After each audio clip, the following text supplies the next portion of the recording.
How to use ExpressVPN browser extension.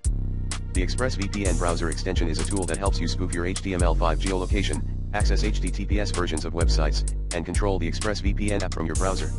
To use the ExpressVPN browser extension, you need to have an ExpressVPN account and the ExpressVPN app installed on your computer. To install the ExpressVPN browser extension, follow these steps. Go to the ExpressVPN website and sign in with your email and password. Click on Set up your devices and select Google Chrome.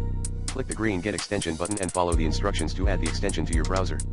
To use the ExpressVPN browser extension, follow these steps. Click the ExpressVPN icon in the toolbar and sign in with your email and password. Click the On button to connect to the VPN server location of your choice. You can also click the location name to see more options. Click the menu icon and select Privacy and Security to enable or disable the features of the extension, such as spoofing your location or blocking WebRTC.